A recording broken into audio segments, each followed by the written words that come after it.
Hamann and Benson, a vision for your future.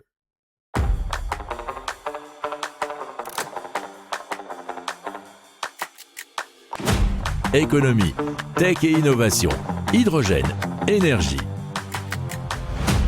Le journal des stratèges. Présenté par Boris Kalt. Bonjour à tous et bienvenue dans le journal des stratèges consacré aujourd'hui aux nouvelles technologies et à l'impact.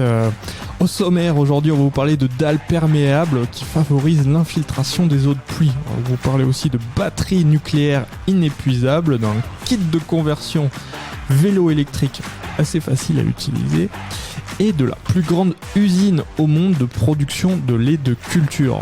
Vous écoutez le journal des stratèges numéro 248 et ça commence tout de suite.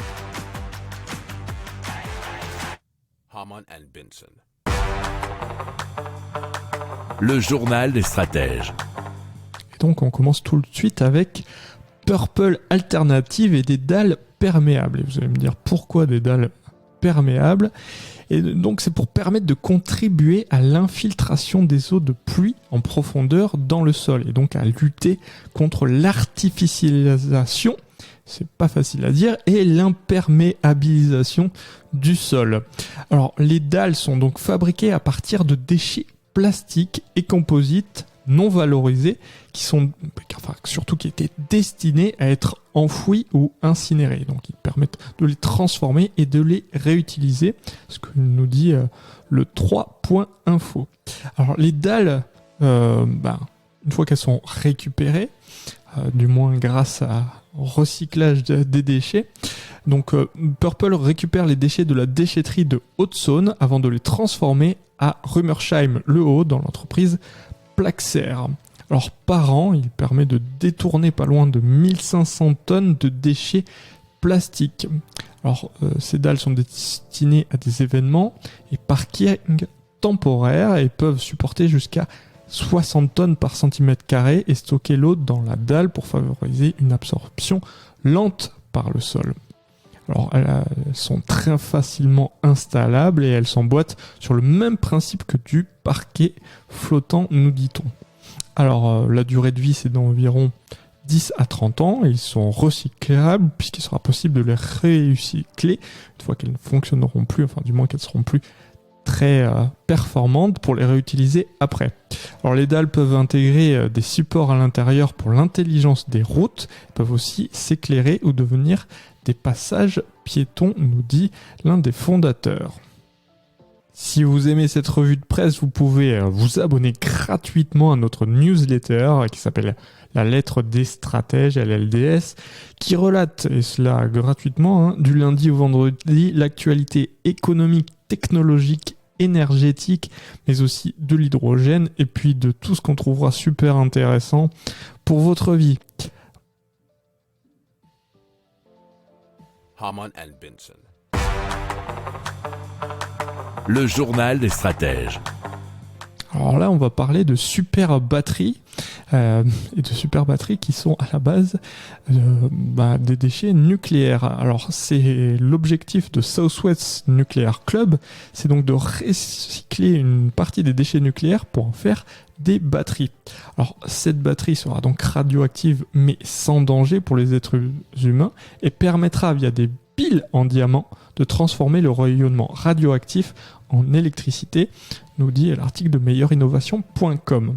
Alors cette technologie a bien plu à NDB, Nano Diamond Battery, qui est donc une société californienne et qui grâce à la technologie pourrait servir à recharger nos smartphones par exemple. Alors comment ça fonctionne ? C'est constitué d'un petit morceau de diamant artificiel radioactif et cette batterie donc, qui est créée à partir des déchets que produisent les réacteurs nucléaires emploie des barres de graphite. Le déchet nucléaire prend la forme d'une pile miniaturisée dont la désintégration des noyaux atomiques qui la composent génère des particules bêta, donc des faisceaux électrons. Afin d'éviter toute fuite radioactive, le déchet est ensuite recyclé sous forme d'un minuscule diamant, lui-même enrobé d'une couche de carbone 12 qui absorbe les rayonnements. La batterie elle sera donc très bon marché et peut s'adapter à n'importe quel format. Alors la batterie offre une densité énergétique 57 000 fois supérieure aux batteries lithium-ion classiques, ce qui permettrait donc d'alimenter une bonne fois pour toutes tous nos objets, de ne jamais avoir à les recharger. Alors la société affirme que sa commercialisation devrait se faire dans les 2 prochaines années. On va suivre cela avec grande attention. Harman and Benson. Le journal des stratèges.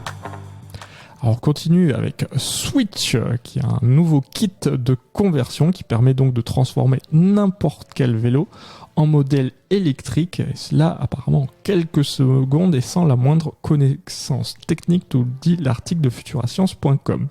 Alors ce kit se distingue surtout par sa batterie amovible, qui est la plus compacte et légère du marché, puisque cette batterie ne pèse que 700 grammes. Alors, par contre, bien qu'elle soit très légère, elle est aussi légère au niveau de l'autonomie, puisque ça serait qu'une quinzaine de kilomètres maximum. Le kit est compatible, comme on vous l'a dit, avec n'importe quel vélo. Et donc il comprend une batterie, une roue avant dotée d'un moteur de 250 watts, ainsi qu'un capteur installé sur le pédalier pour que le moteur se lance et s'arrête automatiquement selon que le cycliste fait un effort ou non. L'ensemble devrait être disponible d'ici cet été, mais pour l'instant on ne connaît pas le prix. Si vous aimez cette revue de presse, vous pouvez vous abonner gratuitement à notre newsletter qui s'appelle La Lettre des Stratèges, LLDS, qui relate, et cela gratuitement, du lundi au vendredi, l'actualité économique, technologique, énergétique, mais aussi de l'hydrogène, et puis de tout ce qu'on trouvera super intéressant pour votre vie. Harman and Benson. Le journal des stratèges. Allez, on continue avec Remilk qui prévoit d'ouvrir au Danemark la plus grande installation au monde pour la production de lait sans vache, donc du lait de culture. L'installation de 69 677 m² sera construite au sein d'un parc éco-industriel dans la ville de Kalundborg.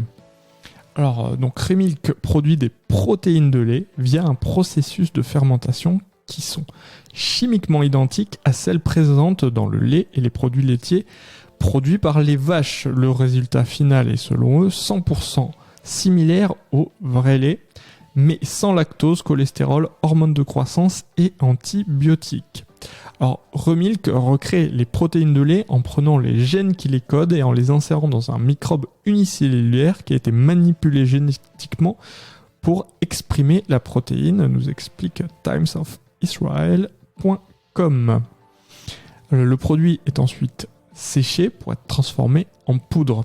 Ce modèle de production alimentaire sera jusqu'à 100 fois plus efficace en termes de terre que le système laitier existant, 25 fois plus efficace en termes de matières premières et 20 fois plus efficace en termes de temps et 10 fois plus efficace en termes d'eau, a déclaré la société. Alors, Remilk devrait être destiné à être utilisé dans des produits tels que le fromage, le yaourt et la crème glacée, cela dans des volumes équivalents à ce produit par 50 000 vaches chaque année. Remilk opère sur le marché des alternatives laitières qui devrait passer de 22,25 milliards de dollars en 2021 à 53,97 milliards de dollars en 2028 selon le cabinet d'études Fortune Business Insights. Harman and Benson. Le journal des stratèges. Voilà, c'est terminé pour aujourd'hui. Je vous souhaite une excellente journée. Je vous dis à plus tard pour plus d'infos. Ciao.